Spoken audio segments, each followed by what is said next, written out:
Welcome to Colonize the Ocean podcast, where we discuss oceanic colonization, exploration, and education with your hosts Adam Jewell and Brendan Traxler.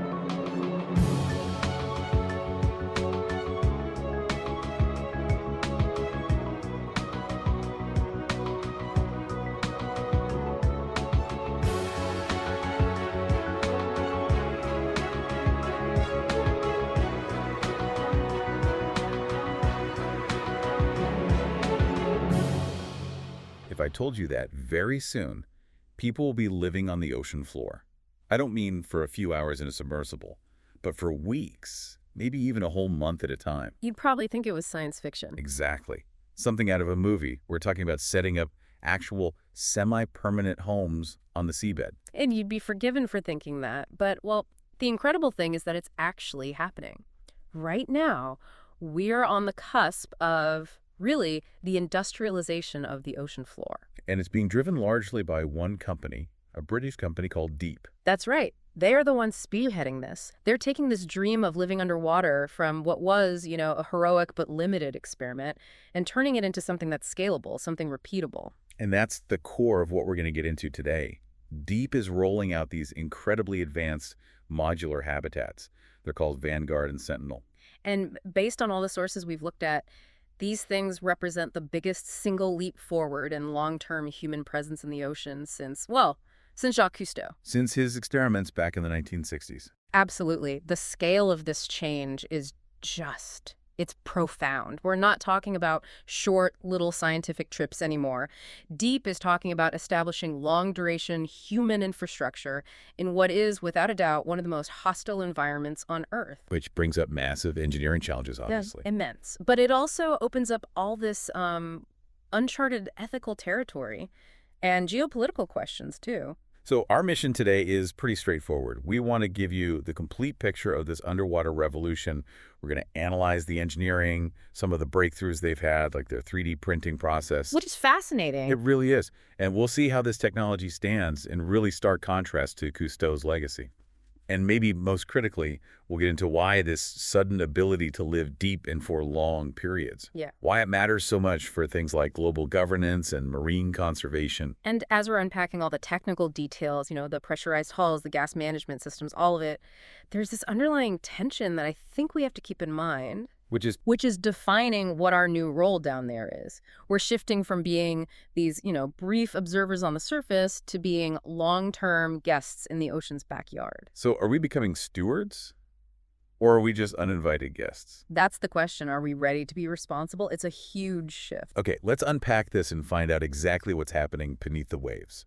When you talk about the history of living underwater, there's really only one name that immediately comes to mind for most people. Cousteau, exactly. His pre-continent experiments, Conshelf the third back in the 60s they were completely epoch-making. They were legendary. They were. They proved for the first time that human beings could actually survive and do meaningful work underwater for long periods. Okay, so that's the key question for me. If Cousteau proved it was possible all the way back then, why did the field just stop? Why wasn't I vacationing in an undersea hotel in the 1990s? That's a brilliant question, and it gets right to the heart of the difference here. The thing to understand about Cousteau's habitats is that they were essentially prototypes, proofs of concept. So they weren't meant for mass production? Not at all. They were bespoke, one-off structures, incredibly difficult and expensive to build, and just fundamentally non-scalable.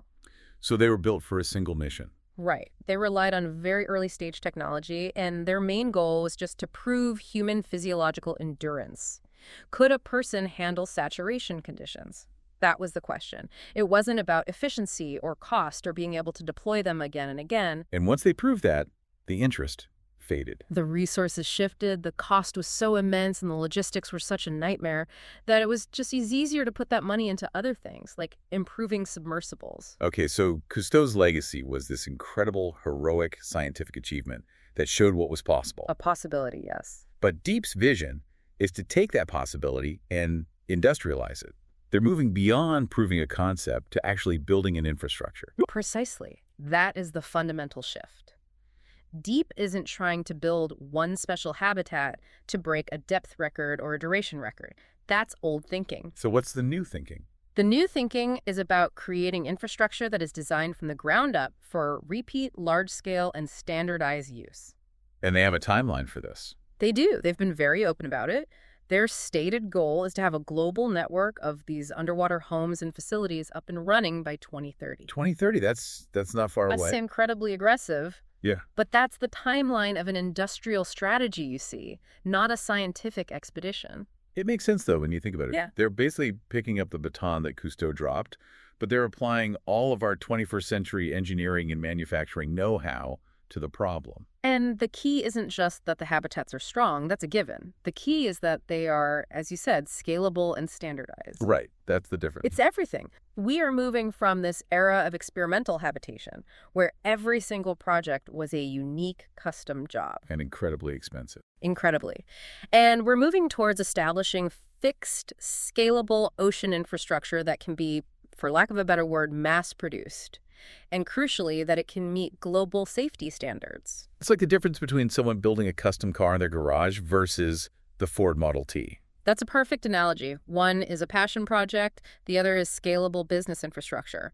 Both are cars, but their impact on the world is completely different. And the kinds of things they're planning to use these for reflects that scalability, right? It's not just for a few elite deep-sea researchers. No, the sources outline a very broad spectrum of uses. Of course, science is a big part of it.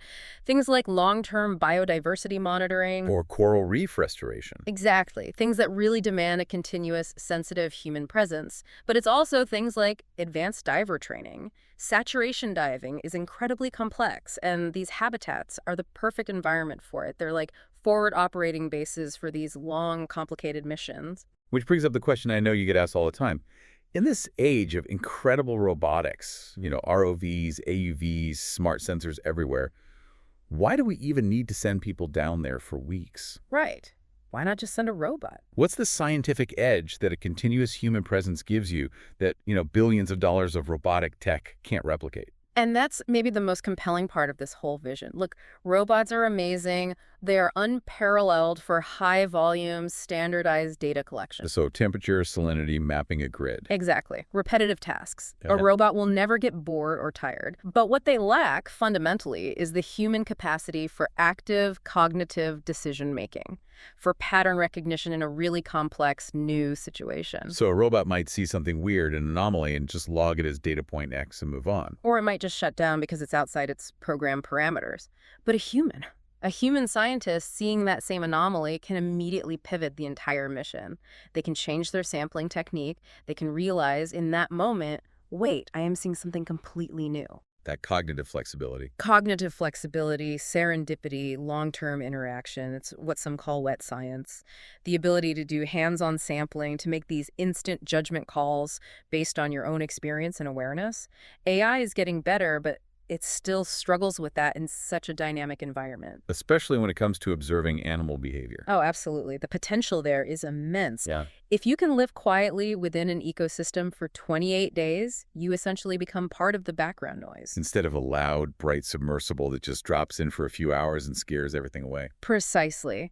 You can start to observe the subtle cycles. Migrations, predation, mating rituals. Things that are totally invisible to a team that just visits for a short time. You're not just reading a chapter in the textbook anymore. You're actually there, writing the diary of the ecosystem. And that realization that to truly understand the deep ocean, we have to be integrated into it. Well, that immediately forces us to confront the ethical side of all this. The responsibility that comes with it. It's an incredibly powerful technology.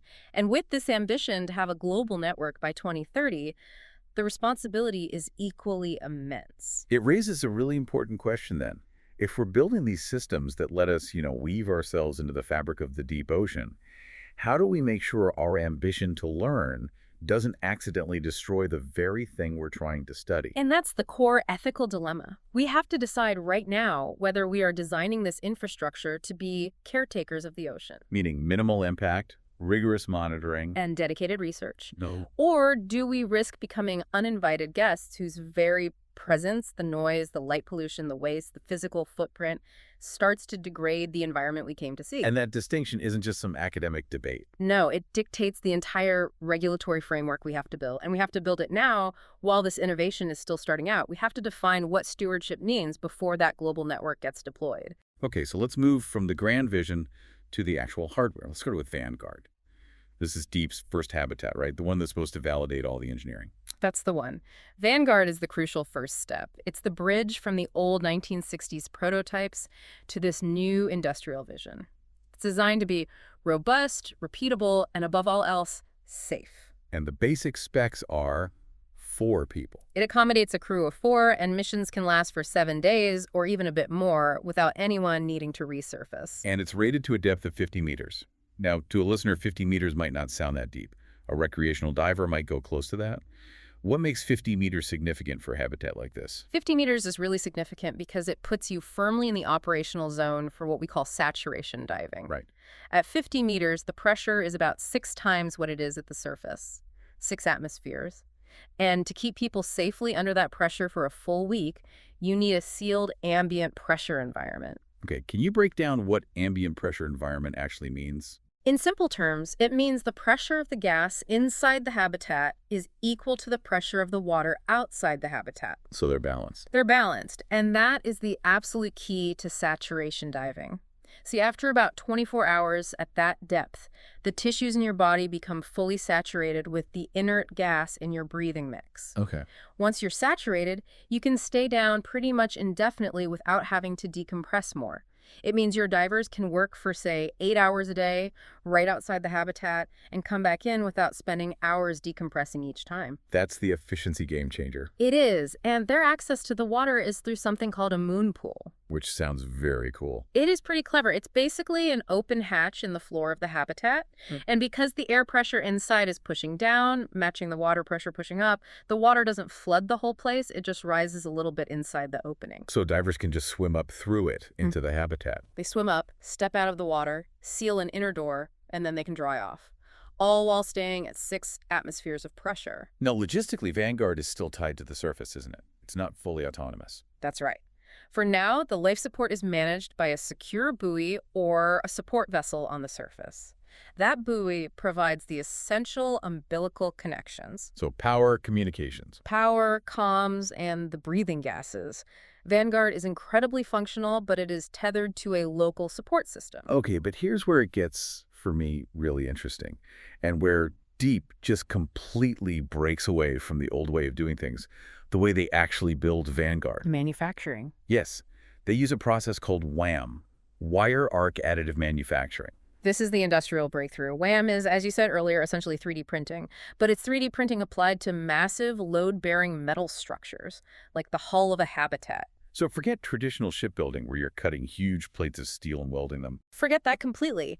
WAM uses an advanced robotic arm with an arc welding tool on the end, and it deposits molten metal wire layer by tiny layer to build the structure from the ground up.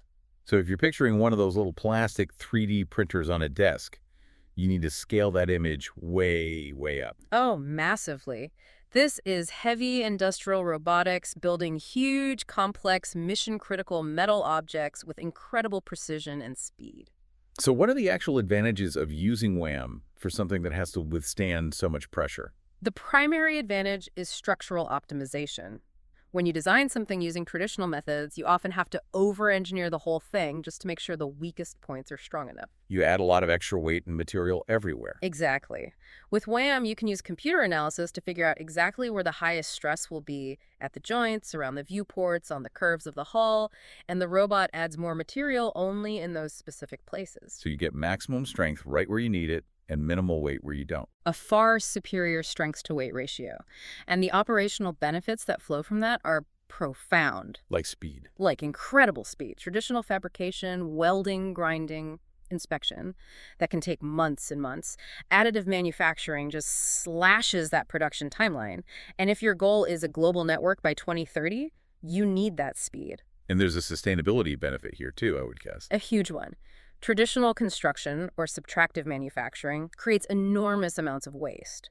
You cut your shapes out of big sheets of metal, and the rest is scrap. But WAM is an additive process. So you only use the material you actually need for the final product. Waste is reduced to almost zero. In a world that's getting more and more concerned with industrial efficiency and environmental impact, that's a massive selling point. Okay, so we've got this manufacturing marvel. But that's not enough. You also need regulatory approval. And Vanguard achieved a milestone here that basically changes the entire field. It did. It's the first underwater habitat to be formally classified by DNV. And DNV is? DNV, Det Norske Veritas, is a global assurance and risk management organization. They are the gold standard in the maritime, oil and gas, and energy sectors for setting and certifying safety standards. So when they put their stamp on something, it means it's safe. It means it's gone through an incredibly rigorous, independent, exhaustive inspection. The hull integrity, the fire suppression, the redundancy in the life support systems, the decompression protocols, everything. So why is that DNV classification so much more important, deep just saying, hey, we followed our own high standards? Because it provides global, standardized regulatory confidence. DNV classification is vital for getting insurance.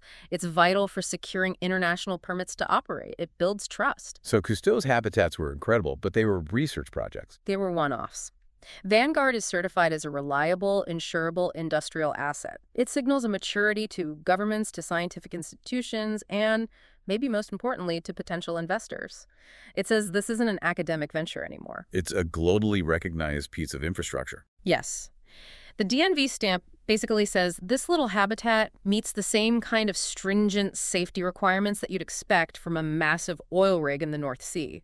But it's applied to a human living environment. We mentioned some of the practical uses, marine research, coral restoration, but there was one use case in the sources that really highlights just how rigorous this thing is. The spaceflight simulations. Right. Tell us about that. It's really the ultimate validation of the engineering, the physiological stresses, the psychological isolation, the total dependence on your closed-loop life support systems. The high-risk environment where a mistake can be fatal. All of it. It's an incredibly close analog to what astronauts experience on a long-duration space mission, like on the International Space Station. So training astronauts inside Vanguard is like a dress rehearsal. It's a terrestrial analog. It confirms that the environment they've created is sophisticated and safe enough for even that level of training. The psychological side is fascinating, too. I mean, even just 7 days at 50 meters, cut off from the world, relying on machines to breathe, that's a real stress test for the human mind. It absolutely is. And the habitat is designed to manage that human factor. It's not just about oxygen and CO2 levels. Long-duration missions require meticulous attention to things like lighting that mimics day and night, good communication links, and even just personal space within a 4-person vessel. Vanguard sets that baseline. But as impressive as Vanguard is, it's still just the first step, 50 meters for 7 days. To get to that 2030 network, they need to go a lot deeper and stay a lot longer. You're absolutely right. Vanguard proved the concept. It validated the WAM manufacturing process and got that all-important DNV stamp of approval. But Sentinel is the full realization of Deep's ambition. This is the next frontier. This is where they push the boundaries of what we thought was possible for long-term human residency in the ocean. So let's compare the specs. Vanguard was 4 people, 7 days, 50 meters. How does Sentinel level that up? Sentinel is designed to house 6 people, which is a small but really critical increase in crew size for teamwork and redundancy. And for how long? For up to 28 days, a full lunar cycle without surfacing. Wow, 4 weeks. But the single biggest engineering challenge they've tackled is the depth. Sentinel is engineered to operate all the way down to 200 meters. Okay, that jump from 50 to 200 meters. Huh. That is not a small step. The physics of that are brutal. It's a massive leap in complexity. It's not a linear increase in difficulty. At 200 meters, you're dealing with 21 atmospheres of pressure. Could you put that in perspective for us? That's the equivalent of stacking a couple of fully loaded concrete trucks on every single square meter of the habitat's hull. The forces are just immense. The structural integrity has to be flawless. Absolutely flawless. The whole design has to be perfect, using incredibly thick, high-yield steel shaped with precision to distribute that crushing hydrostatic pressure evenly. Any weak point, any flaw in a weld, it would be instantly catastrophic, which is why that WAM process is so vital. To add strength exactly where it's needed. Precisely. But beyond the sheer strength of the steel, the life support system has to be exponentially more sophisticated. Because at that depth, for that long, you can't just breathe compressed air anymore. No, you can't. That's the core challenge. At 200 meters, the nitrogen in regular air becomes narcotic. It causes nitrogen narcosis, which impairs your judgment, kind of like being drunk. The very dangerous state to be in down there. And at the same time, the partial pressure of oxygen becomes toxic. Too much oxygen at that pressure is poisonous, so you have to switch to a specialized breathing gas. This is where helium comes in. Yes, a mix called heliox, or sometimes trimix, where the nitrogen is replaced partially or entirely by helium. And that's what gives divers that high-pitched Donald Duck voice. That's the famous side effect, yes. But the engineering implications of using helium are really serious. Helium is much less dense than nitrogen, which means you lose body heat much faster. So you need special heating in the habitat to prevent hypothermia. Constantly. And helium is also a tiny molecule. It is notoriously difficult to contain. It will leak through seals and fittings that would be perfectly airtight for normal air. So maintaining the right gas mix and pressure for 28 days with 6 people breathing requires industrial-grade CO2 scrubbers, humidity control, and constant, second-by-second computerized monitoring of the partial pressures of every gas in the mix. It is an immense technical challenge. And this high level of sophistication, it must feed into the habitat's overall design philosophy. It does. It leads directly to modularity and autonomy. Sentinel is the modular future. Meaning you can piece it together like Legos? In a way, yes. Its components are designed to be customizable. You can have a power module, a lab module, a sleeping module, and connect them in different configurations depending on the mission. This is what makes it a cornerstone for long-term infrastructure. And the big benefit of that is cost. A huge reduction in cost. By being modular and much more self-sufficient, Sentinel drastically reduces the need for those massive, expensive support vessels on the surface. Which are often the biggest single cost in any ocean operation. They are. They burn incredible amounts of fuel and need huge crews. If the habitat can operate autonomously for long periods, if it's reusable and can be moved to a new location, it just fundamentally changes the economic model of living and working in the deep sea. It stops being a one-off expedition and starts being a movable, reusable field base. Exactly. You can have it off the coast of Japan for a month monitoring a deep-sea trench, and then move it to the mid-Atlantic ridge to study hydrothermal vents for the next mission. That flexibility is how you achieve a global network. Let's talk about the human side of being in this advanced environment. The sources mentioned Sentinel will have large panoramic viewports. They will, yes. And that might sound like a luxury, like a nice-to-have feature. Like an underwater picture window. Right. But the way the sources frame it, it's actually a crucial scientific tool. It's there to foster something they call incidental science. Okay, what does incidental science look like in practice? Incidental science is that unexpected discovery, the aha moment that happens simply because you are there, integrated into the daily rhythm of the ecosystem. So it's not part of the planned experiment? Not at all. Imagine a scientist is inside, 200 meters down, working on their computer, analyzing data. They happen to look up out the viewport and they see, I don't know, a deep-sea anglerfish doing something no one has ever documented before. Some new kind of territorial display. An observation that was completely serendipitous. Triggered only by prolonged contextual human presence. A submersible driving by would have missed it. A robot would not have recognized its significance. But a human expert, living there for weeks, sees it and understands it. So it's about picking up on the subtle patterns, the things you only see by being a resident, not a tourist. That's a great way to put it. The viewports are tools for human pattern recognition. Robotics are great at measuring things. Humans are great at interpreting context and spotting anomalies. Imagine being there to document the subtle color changes that signal stress in deep-sea corals, or seeing bioluminescent signals that only appear for a few minutes each day. You maximize the chances for those unscripted moments of discovery. But as we venture deeper and stay longer, the risks go up. The contamination risk, the psychological toll, it's all maximized. What are the specific concerns for a human crew at 200 meters for 28 days? Physiologically, you worry about something called high-pressure nervous syndrome, or HPNS. It can cause tremors and cognitive problems when you're deep on helium mixes. But psychologically, 4 weeks in a tiny metal can, 21 atmospheres of pressure, totally dependent on machines, with no quick way to escape. That's an enormous amount of stress. It is. Mission protocols have to be incredibly robust to manage isolation, group dynamics, and the disruption to your body clock from being in constant low light. And that uninvited guest idea we talked about earlier gets even more serious at that depth. It does. At 200 meters, you're often dealing with very stable, low-energy ecosystems that are adapted to darkness and quiet. So any light pollution from the habitat, any noise from the machinery, Or even small changes in temperature from the habitat's heat output can have a really disproportionate impact on the local sea life. The challenge is to maintain what's called an ethos of ultra-minimal impact. The goal is to study, not to disrupt. And that tension takes us straight into the world of global governance and policy. Okay, so Sentinel is this incredible piece of engineering.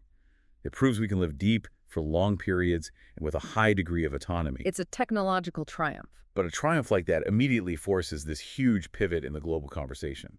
We have to move from talking about physics to talking about policy, because the sophistication of these habitats creates a pretty significant dual-use dilemma. That is the critical friction point. Deep is framing these habitats for science and exploration, and I have no doubt that is their genuine stated purpose. But the technology itself? The technology is so advanced, so modular, and by its very nature, so hard to monitor, that its non-scientific applications are immediately obvious to every policymaker and security analyst in the world. So let's break down some of those non-scientific uses that governments have to be thinking about. The sources mentioned infrastructure monitoring, for one. Right, and that's probably the least controversial, but it's still very significant. Think about the subsea fiber optic cables that carry, 99% of global internet traffic? They're incredibly vulnerable. They are, and having a semi-permanent human base near a critical cable junction would allow for instant inspection, repair, and monitoring. It's much faster and more reliable than waiting for a surface vessel that's slow to deploy and can be hampered by bad weather. Okay, then there's resource observation. And that starts to carry some immediate geopolitical weight. It certainly does. As the global competition heats up for deep-sea minerals, things like polymetallic nodules and cobalt-rich crusts, and as traditional fishing grounds get depleted, The desire to monitor and control huge stretches of the ocean floor increases. exactly. And a fixed habitat, especially one that can stay submerged and hidden for a month at 200 meters, becomes an unparalleled surveillance platform. You could use it to covertly identify and monitor resource exploitation, especially in contested or remote international waters. And then we get to the most sensitive application, defense. The modularity and autonomy of Sentinel make it a potential strategic asset. A potent one. Imagine a fully autonomous structure that can house a team of specialized personnel, say military divers or intelligence officers, for 4 weeks at a significant depth. And it doesn't require a visible support ship on the surface the whole time. That's a powerful tool. It could be a covert surveillance post, a forward operating base for special missions like recovery or sabotage, or a hidden communications hub in a politically sensitive area like a major shipping choke point. So the moment Deep perfects this technology and can deploy these habitats quickly and globally, thanks to that WAM manufacturing. The geopolitical stakes just skyrocket. A technology that was designed for marine biology suddenly becomes a tool for asserting sovereign influence on the high seas. If we connect this to the bigger picture, then the ability to rapidly deploy this kind of fixed autonomous infrastructure creates a huge regulatory challenge that, frankly, most governments are not prepared for. They're not. We are rapidly expanding the sphere of semi-permanent human activity into the global commons, into the high seas, and onto the seabed, areas that belong to everyone and no one. Which brings us to the crucial discussion about the regulatory response. The sources specifically mention the United Nations High Seas Treaty. Yes, marine scientists are already pointing to this. The treaty they're referring to is the Biodiversity Beyond National Jurisdiction Agreement, or BBNJ. And that's a relatively new treaty. It is. It was designed specifically to protect marine life in international waters, those areas that fall outside any single nation's 200-mile exclusive economic zone. So what part of that treaty applies here? A key component of BBNJ is the requirement for environmental impact assessments, or EIAs, for any activities that might have a significant effect on marine biodiversity in those areas. And placing a habitat on the seafloor would definitely qualify as an activity. Without a doubt.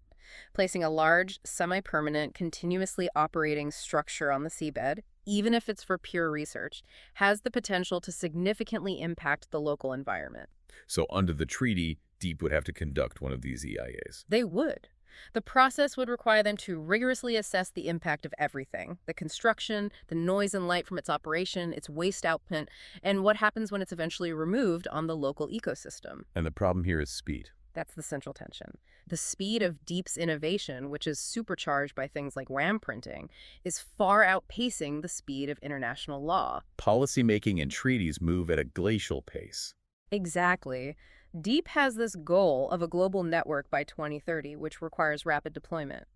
But BBNJ requires careful, sometimes years-long, assessment of environmental impact before you can just place fixed infrastructure in international waters. So this conflict between the speed of innovation and the need for due diligence is going to cause a lot of debate. A huge debate. And you can already see the groups that will be involved. You'll have conservationists, you'll have policymakers, and you'll have security experts. And they'll all have different priorities. Completely. The conservationists will push for the strictest possible interpretation of the BBNJ treaty.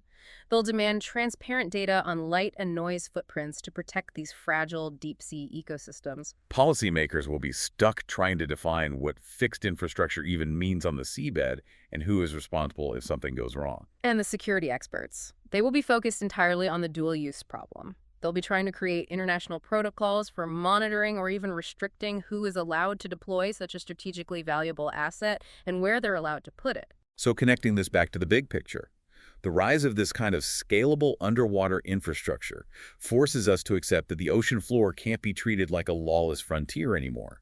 The engineering sophistication has to be matched by an equal level of ethical and regulatory sophistication. The challenge for the future is striking that perfect balance. We need to foster the innovation that lets us truly understand the deep ocean, While at the same time, we have to implement robust global governance to make sure those actions, even the ones driven by pure scientific curiosity, don't cause environmental harm or geopolitical instability. Sentinel's design is forcing policymakers to play catch-up with technology, and they're going to have to run fast. #tag outro. Wow. This deep dive has really taken us into what feels like the next generation of ocean exploration. We've moved so far beyond those initial heroic prototypes of Jacques Cousteau. We really have. We've analyzed Deep's industrial, scalable vision for our future beneath the waves. We talked about Vanguard, how it pioneered that incredible wire arc additive manufacturing process to create these strong, optimized hulls. And how it secured that vital DNV classification, which is so important for establishing global safety standards for living underwater. And then we explored the huge engineering leap, that is, Sentinel, designed to take 6 people down to 200 meters for 28 days at a time.